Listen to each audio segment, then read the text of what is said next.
Hello बच्चों, आज हम लोग एरिया रिलेटेड टू सर्किल करने वाले हैं। तो हम लोग सबसे पहले जानेंगे एरिया रिलेटेड टू सर्किल्स के जितने भी फार्मूलाज हैं, पहले फार्मूलाज जानेंगे, उसके बाद कुछ क्वेश्चंस सॉल्व करेंगे। तो चलिए हम यहाँ पे लेट कर लेते हैं सर्किल है जिसका सेंटर सी है और रेडियस कितना है आर।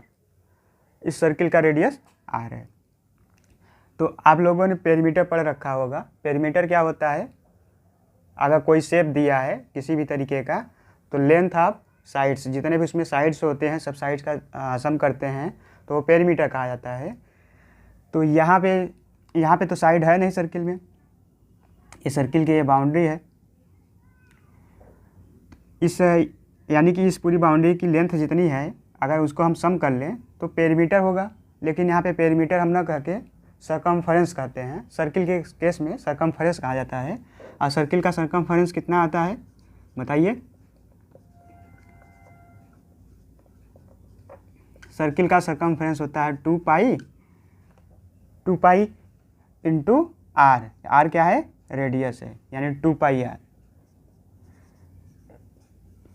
यानी अगर कोई रेडियस अगर दिया है किसी सर्किल का तो उसका अगर सरकमफेरेंस निकालना रहेगा तो सिंपली हम लोग क्या करेंगे, 2 पाई में उस सर्किल के रेडियस से मल्टीप्लाई कर देंगे तो उस सर्किल की सरकमफेरेंस मिल जाएगी। क्लियर है? और यहाँ पाई की वैल्यू क्या होती है? पाई की वैल्यू होती है 22/7। 22/7 जहाँ ज़रूरत पड़ेगा वहाँ पे रखेंगे, नहीं पाई में ही सॉल्व करेंगे।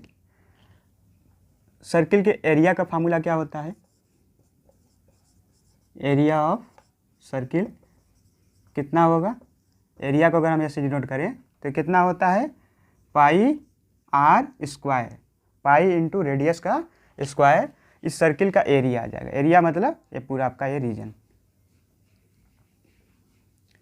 ये पूरा रीजन आपका ये सर्किल का एरिया कहा जाने लगेगा, पाई आर स्क्वायर। पाई की वैल्यू फिर से हम वही 22/7 ही रखेंगे। अगर मान लीजिए सर्किल, इस सर्किल के अगर मैं इक्वली 4 पार्ट कर दूं, यानी इस सर्किल को इक्वली 4 पार्ट्स में डिवाइड कर दूं, यानी इसके 4 फ्रैक्शन मतलब 4 पार्ट कर दें इक्वली। यहाँ पे सेंटर आपका सी है तो ये पार्ट कितना कहा जाएगा? पूरे 4 पार्ट किए गए हैं, आप लोगों ने फ्रैक्शन पढ़ा होगा। तो ये पूरे 4 पार्ट का एक हिस्सा है। तो ये टोटल इस सर्किल के 4 पार्ट किए गए हैं तो अपन में 4 लिखते हैं। फिर ऊपर हम न्यूमरेटर में कितना लिखते हैं? जितना हिस्सा हम ले रहे हैं, जितना पार्ट इस सर्किल का ले रहे हैं तो कितना ले रहे हैं? केवल एक पार्ट ले रहे हैं। बाकी इसके 1 2 3 4 पार्ट थे तो 4 पार्ट में से हम 1 ले रहे हैं तो क्या कहा जाएगा? 1/4 ऑफ। तो इस एरिया के सर्किल का 1/4 हो जाएगा। तो चलिए लिखते हैं यहाँ पे एरिया ऑफ ए क्वाड्रेंट। क्या बोलेंगे? क्वाड्रेंट। क्वाड्रेंट यहाँ पे आप लोगों ने क्वाड्रेंट ज्योमेट्री पढ़ा होगा, first quadrant, second quadrant, third quadrant, fourth quadrant. तो हम एक क्वाड्रेंट का केवल ले रहे हैं। यहाँ पे आपका 90 डिग्री होगा, 90, ये भी 90 होगा, ये भी 90 होगा। 90 इक्वली पार्ट में डिवाइड हुआ है तो सर्किल पूरा कितना एंगल बनाता है? इस पॉइंट के अबाउट पूरा एंगल आपका बनता है 360। तो 360 को अगर 4 पार्ट्स में डिवाइड करेंगे तो 90 आएगा, यानी 90 डिग्री का एंगल फॉर्म करेगा।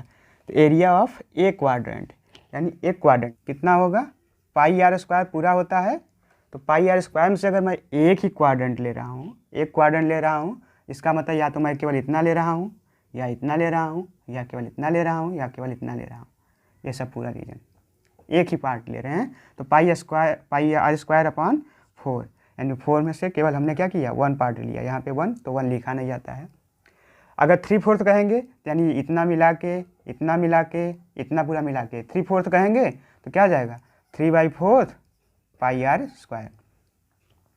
क्लियर है बच्चों? एक फार्मूला हम लोग अब कर लेते हैं, एरिया इनक्लोज्ड बाय 2 सर्कल्स। चलिए यहाँ लिख लेते हैं एरिया एनक्लोज्ड बाय 2 कॉन्सेंट्रिक कह लीजिए, ज़्यादा सही रहेगा। बता रहे हैं भाई कॉन्सेंट्रिक क्या होगा? Concentric circles.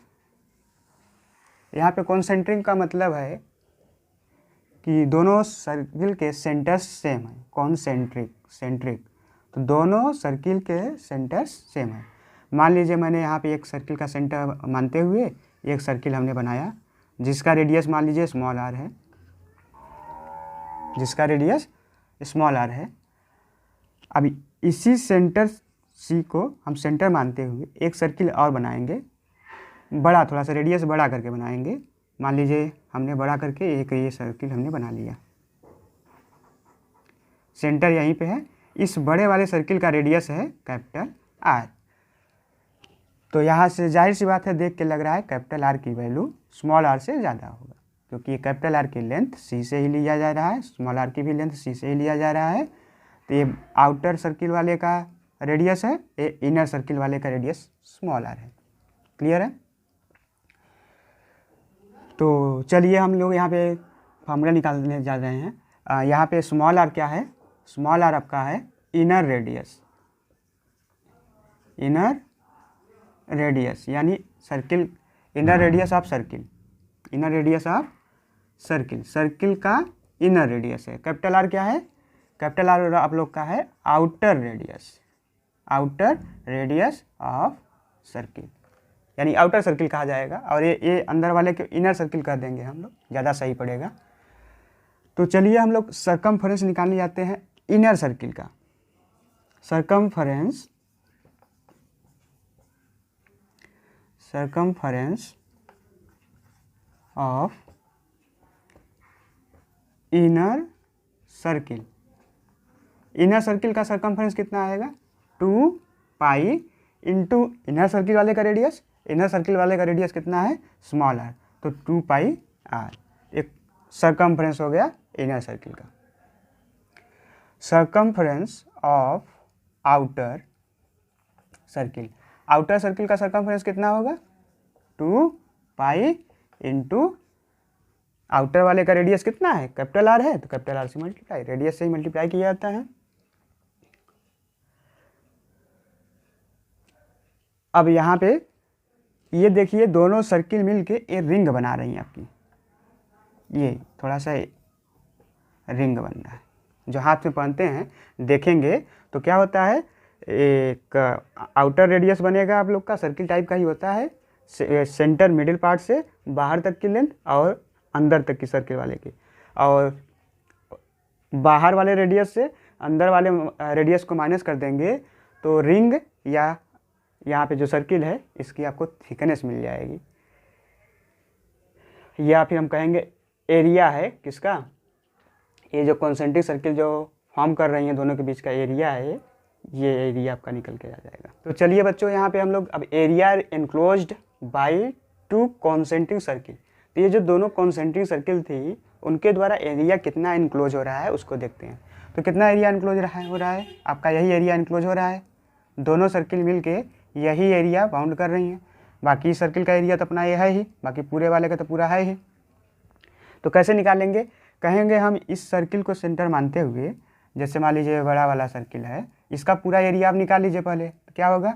Pi capital R square, pi capital R square. अब इसके अंदर एक स्मॉल सा सर्किल बैठा है जिसका रेडियस कितना है? स्मॉल आर है। इसका एरिया निकाल के पूरे वाले एरिया में से अगर इतना एरिया निकाल देंगे, माइनस कर देंगे, तो क्या बचेगा? आपका यही आउटर वाला एरिया बचेगा। तो चलिए माइनस कर देते हैं, minus pi into r square, circle का एरिया। अब यहाँ से पाई कॉमन कर लीजिए, सर्किल का एरिया का फॉर्मूला यही होता है ना, पाई आर स्क्वायर। तो अभी आपका ये जो रिंग बना रहा है, यानी जो कॉन्सेंट्रिक सर्किल एरिया बाउंड कर रही हैं, अब आपको ये मिल गया माइनस करने पे, अंदर का नहीं मिला आपको, ठीक है, माइनस कर दिया आपने। ये अंदर वाला यही था, ये अंदर वाला सर्किल का एरिया यही था, इसी को आपने माइनस कर दिया पूरे एरिया में से, पूरे एरिया में से, पूरे मिला के। तो पाई यहाँ से आप कॉमन ले सकते हैं, क्या हो जाएगा? Capital R square minus small square. इसे और फर्दर सॉल्व करने पर आप लोग को मिल जाएगा पाई, ए स्क्वायर माइनस बी स्क्वायर फार्मूले से आप ब्रेक कर सकते हैं, आर माइनस आर, अगले ब्रैकेट में इंटू लगा के आर प्लस आर। तो ये हो गए आपके एरियाज रिलेटेड टू सर्किल्स। तो चलिए बच्चों इस पे हम लोग कुछ क्वेश्चंस यानी प्रॉब्लम सॉल्व कर लेते हैं। तो बच्चों यहाँ पे एक क्वेश्चन दिया है कि एक सर्किल है जिसका रेडियस है 5 सेंटीमीटर। इस सर्किल का रेडियस है 5 सेंटीमीटर, यानी आर इक्वल टू आपका 5 सेंटीमीटर है। इस सर्किल का सरकमफ्रेंस निकालना है, साथ में आपको एरिया भी निकालना है। तो यहाँ पे हम सॉल्यूशन लिखने में क्या करेंगे, सॉल्यूशन में सबसे पहले हम लिखेंगे given radius of circle, radius of circle कितना है 5 सेंटीमीटर। तो हम जानते हैं सरकमफ्रेंस ऑफ सर्किल कितना होता है,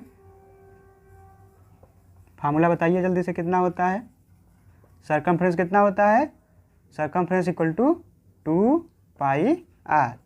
तो 2 इंटू पाई कितना है 22/7, आर की वैल्यू कितनी है 5 है, सॉल्व कर लीजिए। 5 टू 10 यानी 220/7, इसे और सॉल्व करेंगे कितना आ जाएगा 7 3 21, 10 7 1 7, फिर 3 7 4 48। तो इतना सेंटीमीटर सर्किल की सरकमफ्रेंस हो गई। क्लियर है। तो इस सर्किल का सरकमफ्रेंस आपका 31.4 सेंटीमीटर हो गया। इस सर्किल का एरिया कितना होगा, एरिया ऑफ सर्किल, तो एरिया ऑफ सर्किल कितना हो जाएगा, क्या होता है पाई आर स्क्वायर। तो पाई की वैल्यू आप 22/7 रख सकते हैं, आर की वैल्यू कितना है 5 है, तो 5 का स्क्वायर। तो इसे कैसे सॉल्व करेंगे 22/7 इंटू 5 कितना हो जाता है 25, 5 का स्क्वायर। 25 टू 50, 5 का एरिया है, 25 टू 50 यानी 550/7, 7 से कट कर दीजिए, 7 7 49, कितना बचा 6 बचा, 7 8 56.4, 7 5 35, इसे और आगे सॉल्व कर सकते हैं। इतना सेंटीमीटर स्क्वायर इस सर्किल का एरिया होगा और सरकमफ्रेंस कितना होगा, इतना होगा। कब, जब उस सर्किल का रेडियस इतना होगा।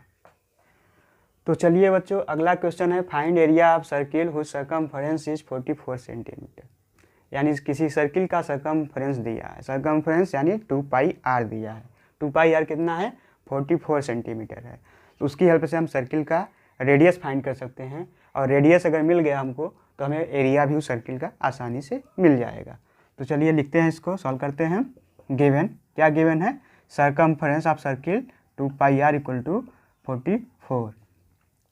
तो वैल्यू रख लीजिए 2 into 22/7 into r equal to 44, और इसे सॉल्व करेंगे क्या मिलेगा आपको, आर यहाँ रखिए, बाकी सबको उधर भेज दीजिए, 44 इंटू 7 उधर चला जाएगा, अपॉन ये आपका वैल्यू इधर आ जाएगी 2 इंटू 22। तो 2 से कट करेंगे कितना आएगा 22, और 22 1 जा 22, तो यहाँ कितना बचा 7 बचा है, यानी उस सर्किल का रेडियस कितना होगा 7 सेंटीमीटर। क्लियर है। तो चलिए उस सर्किल का एरिया कितना हो जाएगा, एरिया का फार्मूला क्या होता है पाई आर स्क्वायर। तो पाई 22/7 इंटू आर स्क्वायर यानी 7 का स्क्वायर, 7 का स्क्वायर मतलब 7 इंटू 7, 7 7 कट गया, 7 2 जा 14, 7 2 जा 14 115, यानी इतना सेंटीमीटर स्क्वायर उस सर्किल का एरिया होगा जिसका सरकमफ्रेंस 44 सेंटीमीटर था, यानी उसका रेडियस कितना था 7 सेंटीमीटर था। क्लियर है। तो आज के लिए बच्चों इतना ही। अगले क्लास पे हम इस एरिया रिलेटेड टू सर्किल्स पे और ज़्यादा क्वेश्चंस और ढेर सारे क्वेश्चंस मतलब जो प्रॉब्लम होंगे उनको हम सॉल्व करेंगे।